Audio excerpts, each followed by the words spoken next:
guys, Mr. Fluffy Pants here, and today guys, another video, and today guys, I'm reviewing episode 5 of season 2 of The Boys, and I did review the first 4 episodes on my channel. I'll put some links in the description, a little iCard for that, but this will contain spoilers, so, don't watch it if you haven't watched the episode yet or whatnot, but, and I'll probably do all the other episode reviews in the future also whenever they come out, but The Boys season 2 so far, I've really enjoyed it, and episode 4, I would kind of say it's kind of a transition period, because, at the end of episode 4, Becca's like, don't want to go with Billy or whatnot, and that kind of really sets me down this downward spiral. Like, you see, he just don't even care in this episode, and this episode is more about getting, Butcher back, I guess, because, he starts that bar fight because, he just don't even care. He's like, he's pretty much on the verge of, suicide, I guess.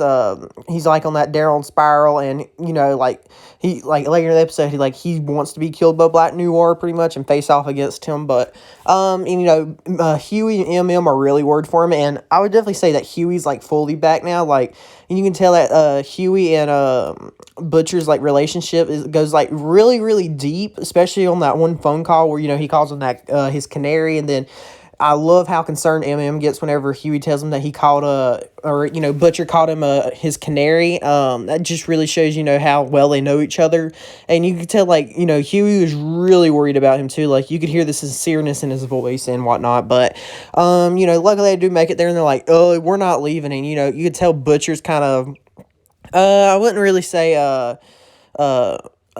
not really pissed, but he's kind of upset that they came after him, and he tells Huey straight up, you just can't stand being alone, can ya? And at his aunt's or whatever place, and then we learn from his aunt that Huey's pretty much just like Butcher's younger brother Lenny, act mannerisms and all that, the way he acts, and how Butcher would stick up for Lenny or whatnot. So that kind of really explains a lot of the relationship stuff, I guess, that kind of involves them.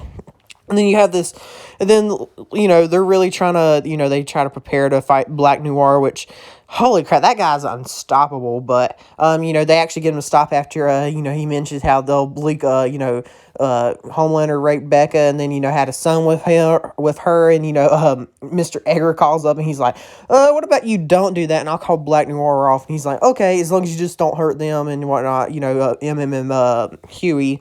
And then, in the episode has them, kind of going off. And then there's those, whole superhero drama. They're filming the Dawn of the Seven. And there's, some set drama, Homelander wanting to mess with Maeve. And, putting all that stuff about, her being gay in there or whatnot.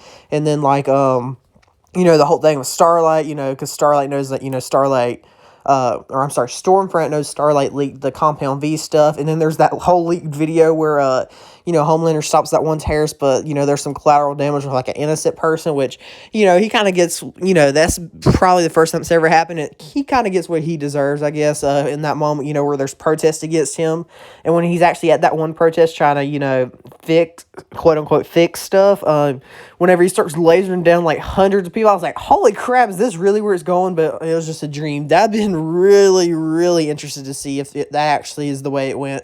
Eventually he's like, okay, Stormfront, help me. She gets the memes up, and and helps him pull up his points or whatever. And also, Starlight tells Stormfront that, oh yeah, I know that you're a Liberty or whatnot. So, they kind of got dirt on each other, kind of like her and A-Train had earlier in the season. But, now it's her and, Stormfront, which, I don't know, there's just definitely you can really feel the tension when those two are in the room together, some animosity, Stormfront and Starlight. But, and, the very ending scene where, Homelander just repaying Stormfront, holy crap, and then, it's to Aerosmith's Dream On, yeah, that was kind of graphic, but, I don't know, but overall, though, this episode, I would definitely say it's a transition period, from, especially with the whole Butcher, MM, and Huey subplot, or not really subplot, but that kind of plot. The only plot I didn't really like was the whole one with, well, actually, it wasn't that bad, but probably my least favorite is the one with, Frenchie and Kamiko, where he's like, if you do not want to teach me, I don't care, fuck you, and then, and because she's doing hits or whatnot, and, yeah, there's that whole thing, which, I don't really care for their whole relationship, I guess, but it kind of be interesting to see where it goes now. Where he's like, you know what, just fuck you, blah blah blah. But overall, though, this episode's really good. I'm interested to see where else it goes. I don't know. I don't know how many episodes there are. I want to say it's like 8, 9, or 10 or something like that. Really hope it's 10, but I absolutely love Homelander. Anthony Starr, he's great. And Huey is like straight up back in this episode, like he was back in season 1, which, because at the beginning of it, season 2, he's just kind of in a press kind of slump state, I would say.